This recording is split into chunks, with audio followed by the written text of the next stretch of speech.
She texted, "A high-value man would pay off my student loans without asking. Stop being a dusty." I replied, "You're right." Then I withdrew the down payment I saved for our house and bought a Corvette instead. I sent her a selfie from the dealership with the caption, "A high-value man drives what he wants." Her hysterical voice note begging me to return the car. I, 33M, am a project manager for a large-scale industrial engineering firm. My job is to manage timelines, budgets, and expectations. I deal with contractors who try to cut corners and clients who want gold plating on a tin budget. I am very good at sniffing out a bad deal. I make good money, solid 6 figures, but I live well below my means. I drive a 2015 Camry with 140k miles on it. I pack my lunch. I wear Carhartt and Red Wing boots, not Balenciaga or Gucci. I do this because I have a specific financial goal. I want to buy a house in cash or with a massive, mortgage-killing down payment before I'm 35. I hate debt. It keeps you awake at night. I've been dating Kayla, 29F, for 3 years. Kayla works as a social media coordinator for a boutique marketing agency. She makes decent money, but her financial literacy is lacking. She spends a lot of time on TikTok and Instagram, consuming content from dating coaches and lifestyle gurus who tell women that if a man doesn't buy you a G-Wagon on the first date or pay your rent immediately, he's a dusty, internet slang for a low-value, broke, or ungenerous man. For the most part, I ignored it as background noise. I treated her well. I paid for all our dates, vacations, and dinners. She moved into my apartment 2 years ago and has paid exactly $0 in rent or utilities. I covered the overhead so she could save money and pay down her student loans. She has about $60,000 in debt from a private university degree in communications. Last week we were looking at Zillow. I showed her a beautiful property that just hit the market, a 4-bedroom Craftsman on 2 wooded acres. It was perfect. "I can put 40% down on this right now," I told her, feeling a swell of pride. My savings account just hit the target number. If we make an offer, the mortgage would be peanuts. She looked at the listing on my laptop, then at me. She didn't look happy. She didn't look excited. She looked annoyed. "So you have $200,000 liquid? Just sitting in the bank?" she asked, her eyes narrowing. "Yeah, that's the house fund. I've been grinding for 5 years for this." "And you're making me pay my student loan minimums every month?" I paused. The air in the room changed pressure. "Those are your loans, Kayla, from before we met. But we're building a future," she argued, her voice rising. "If you were a real provider, you would clear my debt so we could start fresh. You're hoarding money while I'm struggling with 6% interest rates. It's selfish. You're watching me drown while you sit on a life raft." "I'm not watching you drown," I said calmly. "I'm paying for your roof, your electricity, your water, and your food so you can pay your loans. That's the life raft. The $200 the destination." "It's not enough," she snapped. "You clearly don't value my peace of mind." She stormed off to the bedroom and slammed the door. I went back to my spreadsheet, annoyed but figuring she just needed to cool off. 2 days later, I was at work, supervising a concrete pour, when I got the text. It was a screenshot of a TikTok video titled, "5 Signs He's a Dusty." The influencer in the video was wearing sunglasses indoors and talking about access to resources. Underneath the screenshot, Kayla wrote, "I've been thinking about us. A high-value man would pay off my student loans without asking. He would want his woman debt-free and stress-free. Stop being a dusty and step up. I need you to wire the payoff amount, $62,400 by Friday, or I'm rethinking this relationship. I know you have it." I stared at my phone. The concrete mixer roared in the background, but all I could hear was the silence of my own realization. A high-value man. Dusty. Wire the payoff amount. It wasn't a request, it was a shakedown.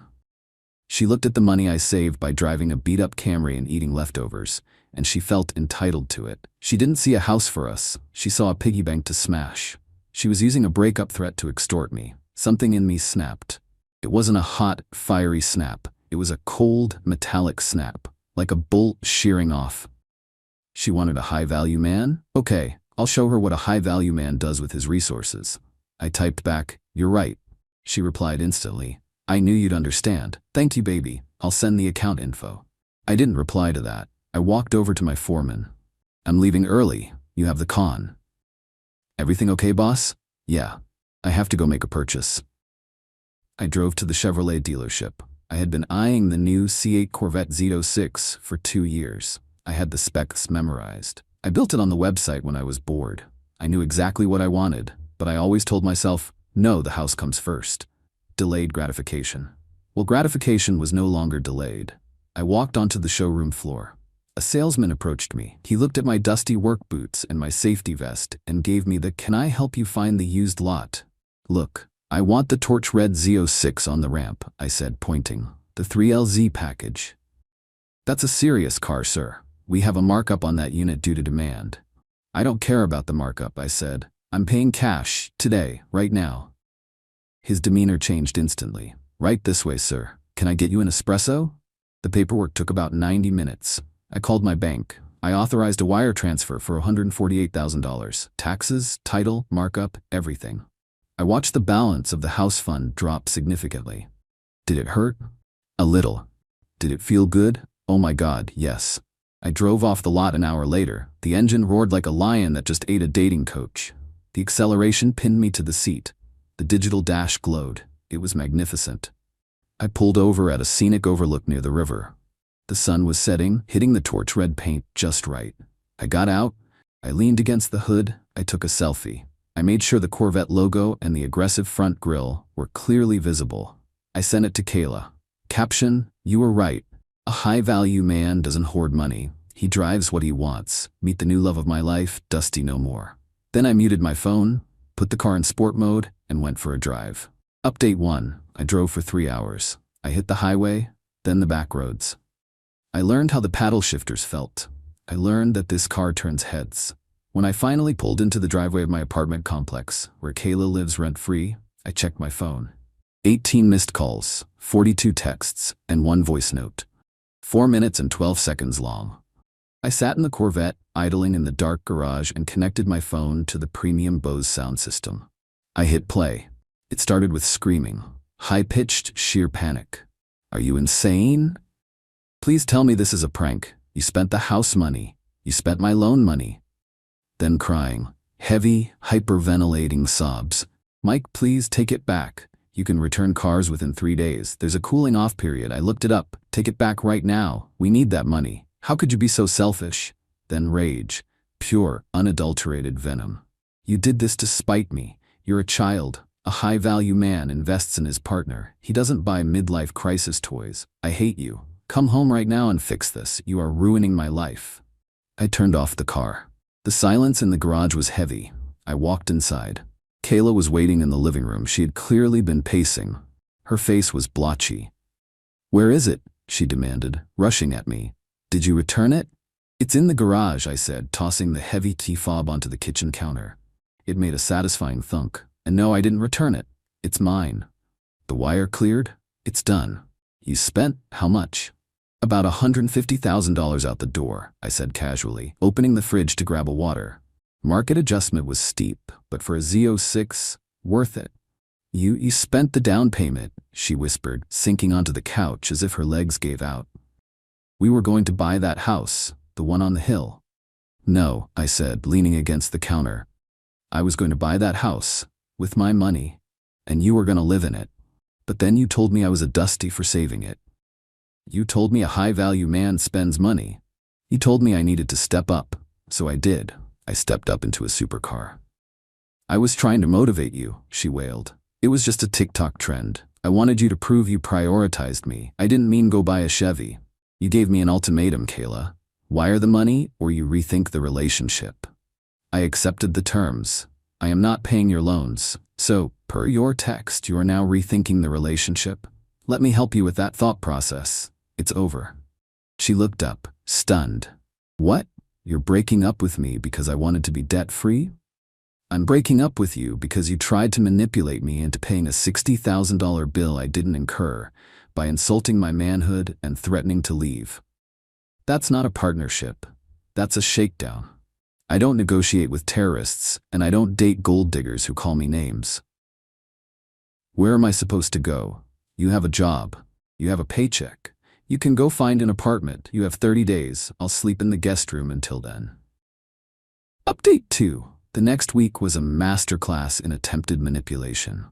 Kayla didn't pack a single box. She was banking on me caving. She thought if she made my life miserable enough or shamed me enough, I would sell the car and apologize. She spent her time on the phone, loudly complaining to her friends, and probably her TikTok followers, about how I was having a manic episode and committing financial infidelity. She tried to recruit my mom. My mom called me on Tuesday. Michael, Kayla called me crying. She says you spent your life savings on a toy and you're refusing to help her with her debts. I bought a Corvette, Mom. I can afford it. Kayla gave me an ultimatum, pay her loans or she leaves. I chose the car. Oh, my mom said. Silence, then a chuckle. Well, good for you. You always wanted that car. What color? Torch red. Flashy. Your father would be jealous. Can I get a ride on Sunday? My mom is the best. Then Kayla tried to recruit my friends. I'd play poker with a group of guys on Thursdays. Kayla texted the group chat she was added ages ago for planning a barbecue. Hey guys, I'm really worried about Mike. He's making manic financial decisions. He blew his house savings on a car. Can you talk some sense into him? He's ruining our future. My buddy Steve, who drives a lifted Raptor and has zero patience for drama, replied instantly. He showed us the car at the site, Kayla. It's sick. Also, Mike says you called him a Dusty. If my wife called me a Dusty and asked for $60K, I'd buy a boat and name it the prenup. You played yourself. Kayla left the group chat immediately. Update 3, day 25. Kayla still hadn't packed. She was walking around the apartment like she owned it, making smoothies and watching TV. She came into the kitchen while I was making coffee before work. So, she said, using her reasonable therapeutic voice, I've been looking at loan consolidation. If you sell the car now, even at a slight loss, we can recoup enough to pay off my loans and have a smaller down payment. I'm willing to forgive you for this outburst if we get back on track. We can go to couples therapy. I laughed. I actually laughed in her face. It was a dark, guttural laugh. Kayla, I'm not selling the car. I love the car, and you're moving out in 5 days. You can't kick me out. I have rights. I've lived here for 2 years. You're a tenant at will. You pay zero rent. I gave you 30 days notice in writing via email and certified mail. On day 31, I file for formal eviction at the courthouse. That goes on your permanent record. Good luck renting a high-value apartment with an eviction on your credit report. You wouldn't. I would. I'm a Dusty, remember? We're petty, and I have the paperwork drafted. She finally realized I was serious. The delusion broke. The panic set in. She started scrambling. She called her parents. They told her she could come home, but they lived 3 hours away in a small town she hated. She called her friends. No one wanted a roommate with $60K debt and high standards who couldn't pay a deposit. She ended up renting a room in a shared house with 3 other girls from college. It was a massive downgrade from my master suite. On moving day, she tried to take the Dyson vacuum. That's mine, I said, blocking her path. I bought it. But I use it, and now I'll use it. Put it down. She tried to take the blender. Mine, I said. Put it down. She left with exactly what she came with, her clothes, her makeup, and her debt. As she walked out the door, she turned back, tears streaming down her face. You're going to regret this, Mike. A car can't love you. You threw away a good woman for a machine. A car also doesn't call me names, ask for $60,000, or watch TikTok dating advice, I replied. Drive safe. Update 4. It's been 2 months. I love the Corvette. Every time I start it, the engine growl sounds like freedom. I joined a local car club. I spend my weekends driving through the canyons. I'm rebuilding my savings. Without paying for Kayla's groceries, Sephora runs, aesthetic dates, and utility usage, I'm saving about $3,500 a month. I'll have a down payment again in a year or 2. The house can wait. The peace of mind is instant. Kayla, however, is not doing well. She posted a TikTok about her toxic ex who chose a midlife crisis car over building a family. It went viral for the wrong reasons. People found my comment on a previous video where I politely corrected a lie she told and connected the dots. The comments roasted her.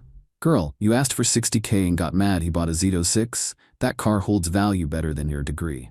He's not a Dusty, he's a Corvette owner. You fumbled the bag. Imagine calling a man broke and then asking him to pay your bills. The math isn't mathing. She deleted her account last week. Then I got a bill in the mail. It was a toll violation from the State Turnpike Authority. Kayla had driven my Camry before I bought the vet through a toll booth 3 months ago and never told me. It was $50 with late fees. I Venmo'd her a request for $50. She declined it. Note, consider it a severance package. I sent it again. Note, pay it by 5 p.m. or I send the dashcam footage of you curbing my rims to your insurance company as proof of reckless driving. Premiums are high this year. She paid it in 3 minutes. Final update. I met a girl at a Cars and Coffee meet last Sunday. Her name is Sarah. She drives a Mustang GT 5.0. She bought it herself. She works as a logistics coordinator. We talked for an hour about torque converters, interest rates, and the housing market. She has her own condo. She has her own career. She has 0 student debt. She asked me if I wanted to grab a burger. When the check came, she reached for her wallet. "I got this," she said. "You bought the coffee." I told her the dusty story over burgers. She laughed so hard she snorted. "High value isn't about paying someone's bills," she said, wiping her eyes.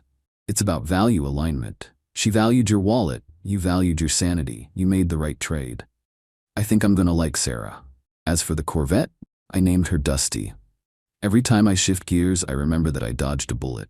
A $60,000 bullet with student loans and a TikTok addiction. Gentlemen, take it from a project manager. If a woman tells you a real man pays her debts, tell her a real woman pays her own.